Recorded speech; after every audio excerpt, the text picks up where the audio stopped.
Mummy, मैं और नीरा office जा रहे हैं, शाम को मिलते हैं, कहकर बेटा प्रशांत और नीरा ऑफिस के लिए निकल गए और रोज की तरह कौशल्या जी घर के कामों में लग गई। कौशल्या जी की यह रोज की दिनचर्या थी। बेटा प्रशांत और बहू नीरा दोनों एक ही मल्टीनेशनल कंपनी में कार्यरत थे। दोनों की शादी हुए अभी 3 महीने ही हुए थे। बेटा बहू दोनों साथ में काम पर निकल जाते और कौशल्या जी घर के सारे काम निपटाती। बचपन से ही प्रशांत के सर से पिता का साया उठ चुका था। बस तब से कौशल्या जी ने अकेले ही प्रशांत को पाला था। कौशल्या जी के पति राजीव जी जब जिंदा थे तब वे ही घर के कर्ता धर्ता थे, मगर उनके निधन के बाद तो जैसे बिल्कुल अकेली सी पड़ गई थी कौशल्या जी। कौशल्या जी खुद भी पढ़ी लिखी महिला थी, मगर अब उन्हें समझ नहीं आ रहा था कि वे कहाँ नौकरी करेंगी। राजीव जी बहुत अच्छे इंसान थे, इसलिए राजीव जी के निधन के बाद ऑफिस वालों ने उसी जॉब के लिए कौशल्या जी का चयन किया ताकि कौशल्या जी उनका घर चला पाए और बेटे प्रशांत की भी सारी जिम्मेदारी कौशल्या जी को ही निभानी थी। कौशल्या जी ने खूब मेहनत करके प्रशांत को पाला पोसा था और उसे खूब अच्छे संस्कार दिए थे। प्रशांत एक बहुत ही शांत और सुलझा हुआ लड़का था। उसने देखा था कि उसकी माँ ने कितनी मुश्किलों का सामना करके उसका पालन पोषण किया है। उसने पढ़ लिख कर अच्छा मुकाम हासिल कर लिया ताकि उसकी माँ को अब इस उम्र में आराम मिल पाए। कौशल्या जी नौकरी के साथ साथ प्रशांत और घर को भी अच्छे तरीके से संभालती थी, मगर प्रशांत ने बड़े होकर घर की सारी जिम्मेदारी संभाल ली और कौशल्या जी को घर पर रहकर आराम करने को कहा। नीरा भी प्रशांत के ऑफिस में ही काम किया करती थी। वहीं दोनों को एक दूसरे से प्यार हुआ था और दोनों ने शादी करने का फैसला कर लिया था। नीरा बहुत मॉडर्न लड़की थी। वह एक संपन्न मायके की बेटी थी, बहुत लाड़ प्यार से पली थी। पहले कौशल्या जी को थोड़ी चिंता हुई कि वह हमारे घर में एडजस्ट कर पाएगी या नहीं, मगर जब नीरा कौशल्या जी से मिलने आई तब उसने अपनी मीठी मीठी बातों से कौशल्या जी का मन मोह लिया और कौशल्या जी को भी बेटे की पसंद बहुत अच्छी लगी थी और उन्होंने धूमधाम से दोनों की शादी करवा दी। नीरा सास कौशल्या जी से बहुत अच्छे से पेश आती थी क्योंकि प्रशांत ने नीरा को पहले ही अपनी माँ के संघर्षों के बारे में सब बता दिया था और कौशल्या जी भी नीरा को खूब प्यार और सम्मान देती थी। उन्होंने कभी नीरा पर घर के कामों का भी दबाव नहीं बनाया क्योंकि पहले खुद कौशल्या जी नौकरी कर चुकी थी, जिस वजह से वह नौकरी वाली लेडीज़ की समस्या से वाकिफ थी। वह नहीं चाहती थी कि जिस तरह उन्होंने अकेले घर और अपनी नौकरी संभाली उसी तरह नीरा पर भी कोई दबाव आए, इसलिए घर के सारे काम वह हंसी खुशी से कर लिया करती थी। प्रशांत और नीरा रोज सुबह ऑफिस चले जाते थे और सीधे शाम को घर आते थे। घर का सारा काम करने के बावजूद भी कौशल्या जी के पास समय खाली बच जाता था, इसलिए समय का सदुपयोग करने के लिए उन्होंने सोचा कि क्यों ना घर पर रहकर ही कुछ काम शुरू किया जाए, जिससे उनका मन भी लग जाएगा और पैसे भी आने शुरू हो जाएंगे। जो इंसान कभी खाली ना बैठा हो उसे आराम करना कहाँ पसंद आता है। कौशल्या जी ने घर पर रहकर भी व्यस्त रहने का जुगाड़ कर लिया। उन्हें खाना बनाना बहुत पसंद था। जब वे ऑफिस जाती थी तब उनके बनाए खाने से ऑफिस का सारा स्टाफ उनके टिफिन के प्रति अपना आकर्षण कम नहीं कर पाता और सभी उनके बनाए खाने की बहुत तारीफ करते। बस फिर कौशल्या जी ने टिफिन बनाने का बिजनेस शुरू कर देने का मन बना लिया। जब उन्होंने प्रशांत और नीरा से यह सारी बात कही तो दोनों ने इस काम को करने से मना कर दिया और बोले अब इस उम्र में इतना काम करने की क्या ज़रूरत है। मगर कौशल्या जी ने अपना समय काटने के लिए यह काम शुरू कर दिया। कौशल्या जी को टिफ़िन बनाने के ऑर्डर आने शुरू हो गए और वह लोगों को खाना बना बना कर देने लगी। मगर प्रशांत को माँ का यूँ खाना बनाकर लोगों को देना पसंद ना था। वह बोला, माँ आपको यहाँ कोई कमी है क्या जो आप यह काम कर रही हो। इस पर कौशल्या जी बोली कि वे व्यस्त रहना चाहती हैं बस, और बदले में अगर 2 पैसे भी मिल जाते हैं तो क्या बुरा है। नीरा के आने के बाद भी कौशल्या जी पूरे घर का काम अकेले ही संभालती और उनका हुनर भी बरकरार था। नीरा जब सासू माँ द्वारा बनाया खाना ऑफिस में ले जाती तब नीरा की सहेलियां भी उस खाने की तारीफ किए बिना नहीं रह पाती। तब नीरा कहती, अरे यार, यह जो औरतें घर में खाली बैठी रहती हैं उन्हें खाना बनाने के सिवाय आता ही क्या है। हमारी तरह नौकरी तो नहीं करनी पड़ती इनको, तो कम से कम खाना तो ढंग का बनाएंगी ही ना। नीरा को वैसे भी जब कुछ काम कराना होता तब वह अपनी सासू माँ से प्यार से बात करती, वरना उसे कौशल्या जी की कोई कद्र नहीं थी। धीरे धीरे वक्त बीतने लगा और नीरा यह समझ चुकी थी कि उसकी सास बहुत सीधी है, इसलिए वह अपनी सास को जो भी उसके मन में आए बोल देती। वह यह भी नहीं सोचती कि उसकी सास उसकी कितनी मदद करती है। एक दिन वह बोली, माँ आप अपने आप को व्यस्त रखना चाहती हैं, इसमें कोई बुराई नहीं है, मगर काम तो कोई स्टैंडर्ड का चुनती। आप यह जो टिफ़िन बनाती हैं शायद आप नहीं जानती कि हमें कितनी शर्मिंदगी होती है। हम दोनों पति पत्नी इतनी बड़ी मल्टीनेशनल कंपनी में नौकरी करते हैं और आप यहाँ लो स्टैंडर्ड का काम कर रही हैं। आप शायद जानती नहीं कि मुझे तो लोगों को बताने में भी शर्म महसूस होती है कि आप घर में टिफ़िन बनाने का काम करती हैं। कौशल्या जी बोली, बहू इसमें शर्म की क्या बात है।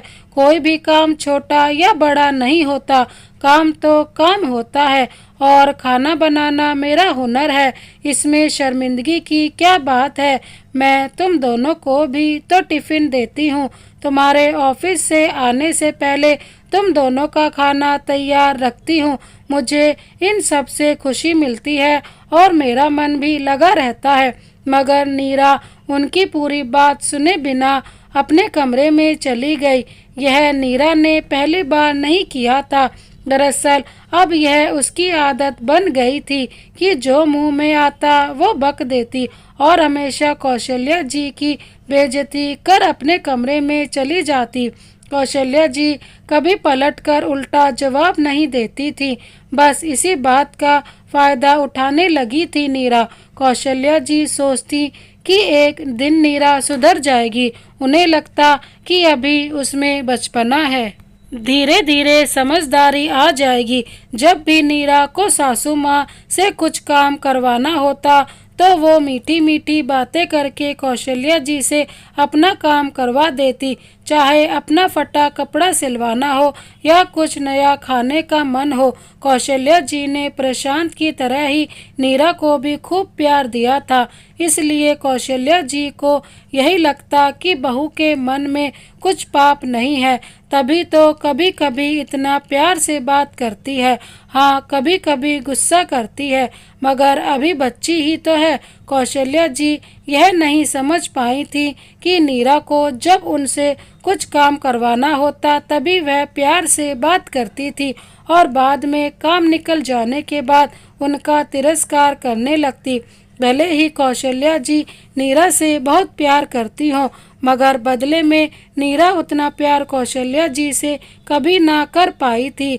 एक रोज घर में मेहमान आए थे, जिस वजह से घसने वाले बर्तन बहुत ज़्यादा हो चुके थे।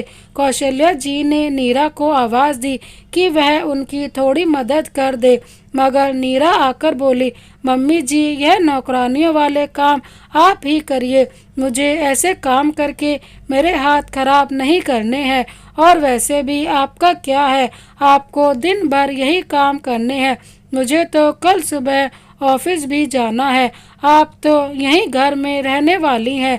यह सब सुनकर कौशल्या जी को बहुत दुख हुआ और उन्होंने सारे बर्तन अकेले मांजे। कौशल्या जी की सोच के विपरीत नीरा में कोई सुधार तो नहीं आ रहा था, बल्कि वह ज्यादा मुंह फट होते चली जा रही थी। दूसरे ही दिन नीरा अपनी कुछ सहेलियों को घर लाई थी। कौशल्या जी ने उनको आदर के साथ बैठाया और चाय नाश्ता लाने अंदर चली गई। नीरा की सहेली उर्मिला से बोली, वाह नीरा, तेरे तो मजे हैं, ऐसी गाय जैसी सास मिली है तुझे। तू यहाँ आराम से बैठी है और वे रसोई में नाश्ता लाने गई हैं। और सभी ठहाके लगाकर हंस पड़ी। नीरा बोली, हाँ, मैं बहुत लकी हूँ सास के मामले में। हर जगह सास बहू को सुनाती है, मगर मेरे केस में उल्टा है।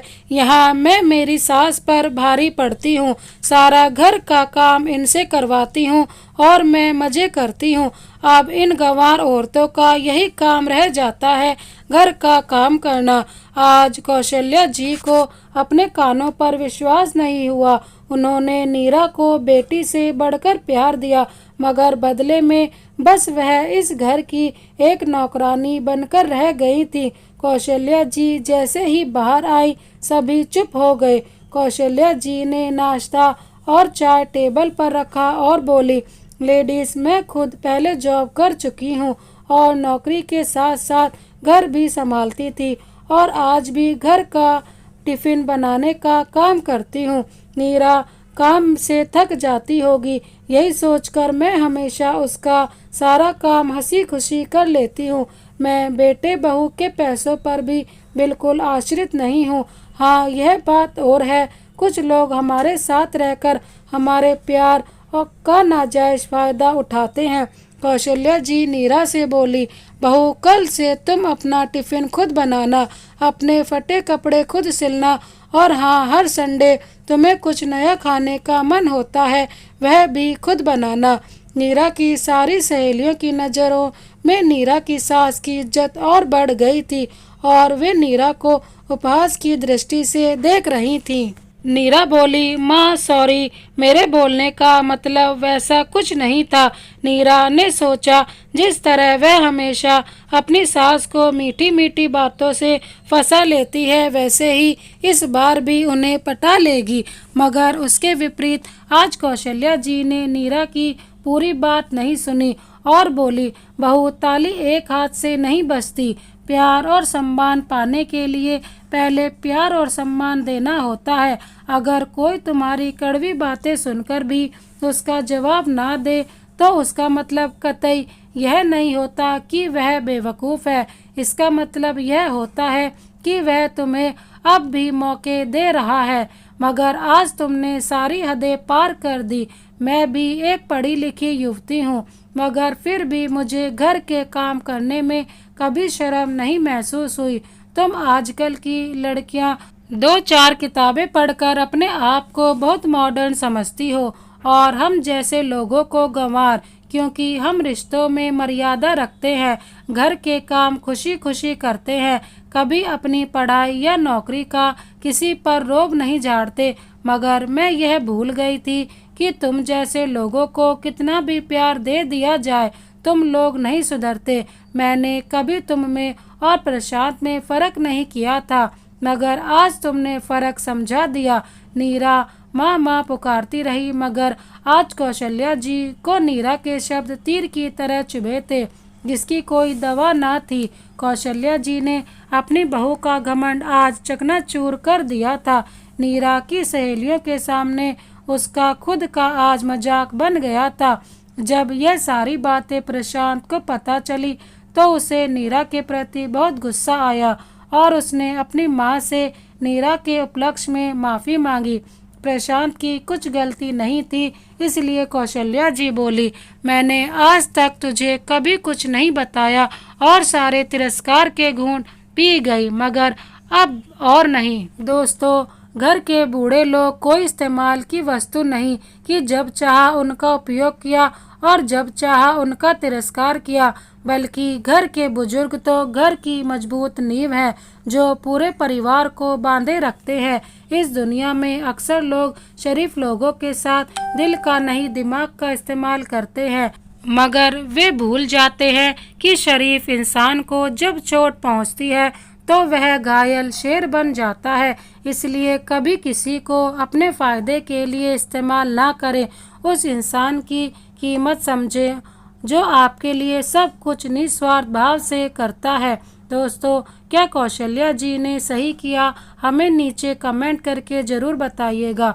अगर आपको ये कहानी अच्छी लगी हो तो इस कहानी को लाइक करिए और शेयर कीजिए ज़्यादा से ज़्यादा लोगों तक। और ऐसी ही और भी इंस्पिरेशनल कहानी पढ़ने के लिए हमारे चैनल को सब्सक्राइब कर बेल आइकन को प्रेस कर दीजिए।